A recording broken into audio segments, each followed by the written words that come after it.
So we have her newest book here with Lexi Blake. Let me tell you guys a little bit about Lexi Blake. Okay, she is the New York Times best-selling author from Texas. She has a husband and 3 kids, and how many dogs? 3? 3 dogs. 3. We cannot forget the dogs. We Can't cannot. forget the dogs. We cannot. And since the beginning of her publishing journey, she has sold over 3 million copies, you guys, and written over 100 books. That in itself is just throw in the towel. You have slayed. Let's get you a cape right now. So what's the secret to your success, Lexi? Oh, you know what it is? And nobody wants to hear this, is discipline. It's what my dad told me back when I was 10 and I didn't want to listen to him. And he was right. Yeah. I actually keep this quote. I'm looking at it right now by Octavia Butler. And it's forget inspiration. Habit is more dependable. So discipline. I love that. I always say that I have 2 superpowers, and people always look at me like, oh, what is it? And my 2 superpowers have always been, I am persistent and consistent as all get out.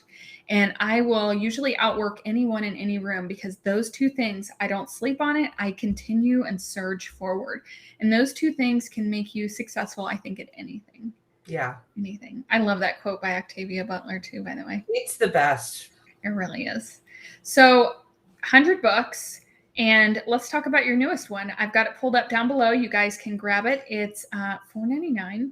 You can download it right to your Kindle or your device, or have it shipped today. What is the inspiration behind the Dom identity, and how did you get the idea for this? Well, it's part of my Masters of Mercenary series, which is my longer running series. This is book 2 in the kind of reboot of the series, which takes place amongst the younger group of men in this security company, run by the most sarcastic character ever. Definitely. Yeah. I love that part. I run on sarcasm, so I get that. You know, I'm kind of at the point in this series where the character is established. So a lot of times it's about bringing in, if it's a male character, bringing in the heroine, or if it's a female character, who is in the series, I bring in the hero. In this case, it's the heroine, and a lot of this book is based around her.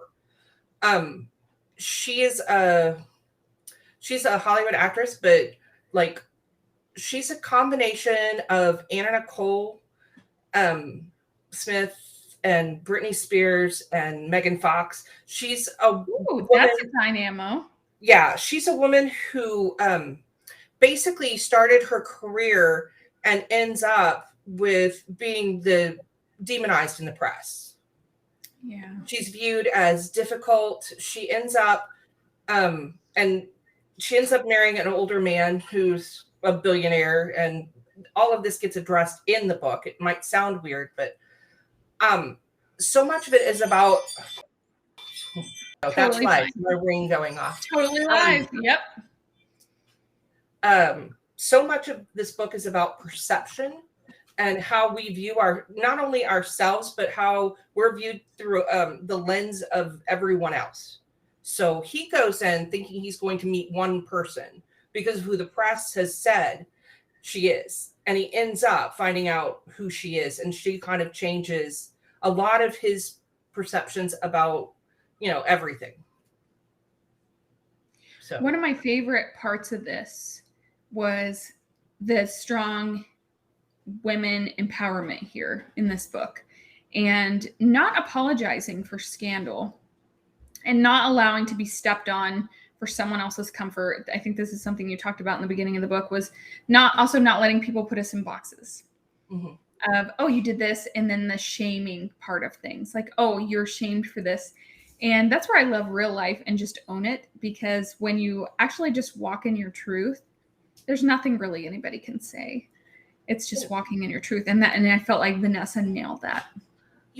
Reese Witherspoon, I think it was like last year when the Britney stuff started up again, talked about how she got put in a box, and she got put in the good girl box, and that she has done things like her DUI arrest. She has done things that were more scandalous than Britney, but because she was in that box, she got away with it. And oh, that is some truth right there. yes. Yes. And that had a lot to do with this, hearing what she said and her coming out and saying, look, I'm a real person. I'm not always happy. I'm not always shiny, but that's the veneer they put on me, that they painted on me. So I have to bust out of that and just be human. Yeah. So that's what a lot of it is. No, it's got a lot to do with the press, but it's also got a lot to do with how we talk to each other. There's one of my favorite scenes is she's sitting down and Michael tells her, well, you should eat this because, eating that a little bit, you can stand to you're gorgeous. You can stand to gain a pound. And she's like, no, you don't get to say that to me. Yeah. And puts him in his place, and he realizes that what he views almost as flirting really is a subtle manipulation. But we don't view it that way because we've got these, we've been taught how to do this. We've watched TV and movies that teach us almost what we should view as compliment. Acceptable to talk about. Yes. Most people know me on YouTube because I have a pretty significant YouTube channel on weight loss. Ironically, it was not something I started out thinking I was going to do, but yet here we are. I lost 150 pounds in front of the world, and it's all documented on YouTube. But the things that people would say to me in life going through this process, I will tell you the truth, Lexi. Nothing hurts worse than people telling you things like, it just hurt me to see you like that. Ugh. And what that taught me is it was bad to be overweight. And I'm not good enough if I gain any. And my value is based upon my weight. And I always correct people with that. And I have done hundreds of YouTube videos on it. And I talk about how we are not defined by our weight and physical appearance. And we need to stop making it seem normal to talk about people's bodies. Yeah. And I had Joyce Maynard on the show back in July. And she told me this story on the live about how when she was being interviewed by the news to talk about one of her newest novels, the guy said something to her about, so I heard that you had your breasts done. You had breast augmentation. Oh. And her response, I'll have to share that with you. You guys can go back and watch all my past lives at mylevel10life.live. But she put him in his place real quick and realized, if I was a man sitting here, you would never talk to me that way. And she is just a dynamo anyway. She's a firecracker. But we need books like this. We need to normalize not discussing people's weight. We need to normalize not making diet culture a thing because it's so toxic. Yeah, I specifically wrote in that the heroine of this book had her breast done. Now, I love that. I did that because if anybody reads the acknowledgments, I was on, I follow a lot of younger authors. And at one point in time, they were talking about reading this series of books that they really loved, but that the author kept talking about how the hero kept thinking, oh, her breasts were real and perfect, and kept fixating on that if her breasts were real, they were a good character, and if they weren't, they were obviously not a good character. And I think that they were talking about me. And what I came to realize, because I did that in the first couple of Eminem books, and I'm doing it because I came from the 80s and that's what I read. And so I'm not even thinking about it. This is like an unconscious thing that I realized, oh my gosh, I'm doing that. And maybe they weren't talking about me and I'm just being like very full of myself, but it didn't. Did you ever think in the 80s how you wrote then versus how you write now, it would be where it is today? No. How has that been for you? As I know, right? I love it too. We've evolved so much, but how has this romance industry changed for you over the past 30 years? Well, I will tell you, I was reading in the 80s and the 90s. I didn't actually start publishing until 2010. I was going to say, I don't feel like you have been around that long. No, I haven't been around that long. Older than me. But I do remember I started trying to publish in the 90s. So, it was a long kind of process to get. And I think what we're finding now is when the big publishers don't gatekeep on everything. We find these very distinct new voices who are willing to kind of shake things up.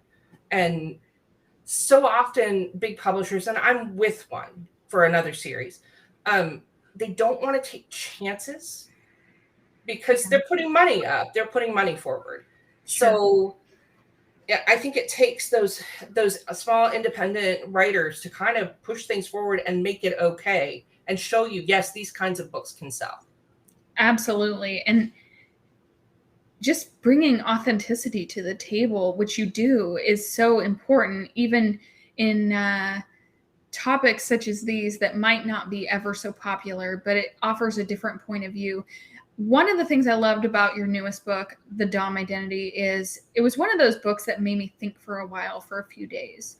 You know, when you're doing dishes and you think back to that book you read a day or so ago, then you know it's a good book when it lingers like that. And it makes you kind of nudges you a little to think a little differently. And I thought you did really good with that. So what do you have coming up with Masters and Mercenary series? That's The Dom Identity is in that series. What do you have coming up for that? The next one is called The Man from Sanctum.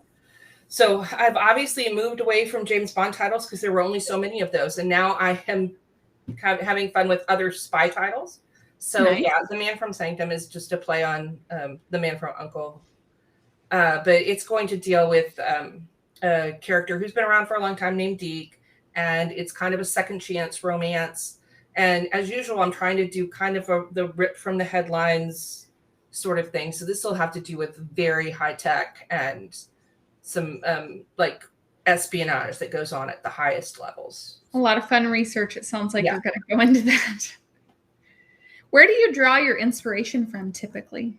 I watch a lot of news, but I also read a lot of I'm very interested in high tech, what's coming, that whole kind of world. So I read a lot of science stuff, and yeah, that's my that's pretty cool. What do you feel like it's harder to come up with character inspiration since COVID and we all stay home more? I don't know. You know, the funny thing is I never stopped writing during COVID. In a lot of ways, it kind of made me focus on a lot. Like, it made me calm down. I traveled constantly. And so I would really like to travel again, like outside I told somebody, you know, my next book is going to be set in my backyard, and that's all we're going to see. Everything's going to happen in my backyard. And I missed that, but I also enjoyed just being able to slow down for a little while. I think that helped a lot. That does sound good. What are you currently working on? I'm writing a book right now called Far From Bliss, which is the next book in a series called Nights in Bliss, Colorado. So, ooh, okay. I was going to talk to you about that because that Bliss series looks so good. Number one, I love Colorado so much. Tell me a little bit about that series, because I think you had like 12 books in there, and I haven't read. Yeah. So this was one of the first series I wrote. When I first started out, I wrote as Sophie Oak. The Lexi Blake name came about a little later on due to contractual reasons. So I started this series back in 2010. And it's really, the setting is based on the small town in Colorado where my husband grew up. And it's this weird, quirky place where that whole of southern Colorado, it's about an hour up from the Mexico border. It's gorgeous and it's weird. And it's like this place where you've got cowboys on one hand, and then you have the meat processing center, like your hunting processing center, on one hand, and then you can go over to the vegan cafe, and that just captures that whole thing: cowboys and hippies and artists, and it's really fun. So it's the quirkiest little town you could ever find, and it, as you will find out if you read the first one, it's all full of people in menages. I cannot wait. Actually, I saw that when I was researching, getting ready for our live, I saw that you had that series, and I was like, what? I did not know you wrote under Sophie Oak too. So Yep. that's pretty cool. So you guys can, in fact, I think I linked some of those on here. I'll go ahead and pull those up on the carousel and you guys can check that out. But definitely, I did link that. I know. And then you have some other ones too. Yes. So Happily Ever After in Bliss. Is that your first one for that? No, the first one is called Three to Ride. Okay. So you guys can grab these on your Kindle, and I have that one pulled up down below. So awesome. What advice would you have for an aspiring creative or writer or someone who just is thinking about starting writing? What I would say is it's very easy to publish the first thing you write. And I would make sure that it's so easy now that I would say you need to really make sure that's the first thing you want to publish. Okay. And I know that sounds a little like most writers, like I've got 3 books that will never be published. I wrote 3 books before I ever published a single one. Well, I actually wrote 9 books before I ever published a single book. But of those 6 of them, I then went on to publish. But 3, it's okay to have training wheel novels. It really is. It's cool. It's okay to take your time and really find your voice and put your best foot forward. And then you just need to decide which route you want to go, because there's no one route that's better or worse. Oh, now the people on both sides will tell you they're better or worse, but it's okay to go with a big publisher if that's the way you want to go. It's okay to do it yourself if that's the way you want to go. There are just so many routes. So I would tell them to really study which way they want and to take it seriously as a business. You have definitely built a huge empire business out of this. And basically you're an artist at what you do and super set the bar of excellent for your craft. What is your number one business tip outside of writing? My first business tip would be to publishing is, a friend of mine taught me this. I'm really glad she did, because I came in on the 50 Shades wave. And everybody was making money at the time. And this has, so it's weird that I'm thinking about this because I just finished watching Lula Rich, which it reminded me so much of that, the heyday of indie publishing. We rode this wave, and her advice to me was save your money now. Like, save your money now. And I did, and I'm glad I did, not because I'm desperate now, but because that wave it goes up and down. Just know that even if you're in a downturn, it's probably going to go up. If you're in an upturn, you need to be prepared for it to be a little down, but you need to ride that wave the whole time. Just slow and steady sometimes wins the race. Sometimes I feel like, and you can correct me if I'm wrong, but when you have a little nest egg, you maybe not feel as much pressure to produce. Absolutely. And it's more fun when it's not feeling pressure, you know, when you're not on a shoestring, I've got to sell a book. You're just like, I'm going to put my baby out there in the world. And if you like it, you like it. Yeah. And if you don't, I'll make more. It's okay. I bet that would feel a lot better. And you can feel more. I think that also helps you to be more creative, because you're not as worried about, you can put something new out and see if it works. Whereas if you're trying to pay the bills with it, like if you're writing, I need this month's money to stay in my house, you're just going to write what you know sells. Yeah, that's going to be hard for sure. So where can we find you on social media? I'm on most of them as either Lexi Blake author or author Lexi Blake. I've got a group on Facebook called Lexi's Literary Universe. Oh, I didn't know about this. Yeah, it's fun, where I share what I wrote today. Well, snippets of what I wrote today, and we do trivia, and I send out Christmas cards every year. Oh, that's so cool. Okay, so Lexi's Literary Universe. Okay. The So you guys can find that on Facebook. And then I'm on Instagram, and anybody who wants to follow me on Instagram, I got hacked. So, and I know, I saw that. So what is your new Instagram so we can make sure that my new Instagram. Do you want me to look? Oh, I'm using my phone, so I don't know if I can look it up. But I want to say it's Lexi Blake Author. Lexi Blake Author. So you guys can find her on that and follow her because she's starting fresh on that. And that's okay. She's going to bring us fresh new content. It'll be awesome to follow you and hear what's going on and what's coming down the pipe for you, because it sounds like you have some really great books coming, and I cannot wait for that. Awesome. Well, thank you so much for being on the show. This was so fun. You guys can check out also her recent Bayou series. Okay, if you don't know, Lexi does book covers of all the dogs. Yes. And I am like a sucker for all the dogs. I'm like, I need all the dogs in my life. So I couldn't decide which one I like the best. Probably this German Shepherd one. I think he is a very good character. All the dogs are characters in the book. So yes. Do you have, and your next dog is, are we allowed to say? Yes. Okay. My next dog is, unless I can't imagine that they would make me change the dog, because the dog is such an important part. So my next Bayou book is called Bayou Sweetheart, and it comes out next August, and it features a very bossy corgi. Ooh, okay. Yes. You guys heard it. So stay tuned. Also, everybody follow Lexi here on Amazon, because when you follow her on Amazon, it'll give you little updates when she does put things out. I always feel sad when I find a really great author and I start reading all their things and then maybe forget and then come back and I'm like, wait, you wrote 5 more books? And now I feel like I missed out. And so you won't miss out if you guys hit that follow button here on Amazon for Lexi, and you'll get updates there, and as well as follow her on social. So thank you so much for being on the show, Lexi. Thank you for having me. It was fun. It's awesome.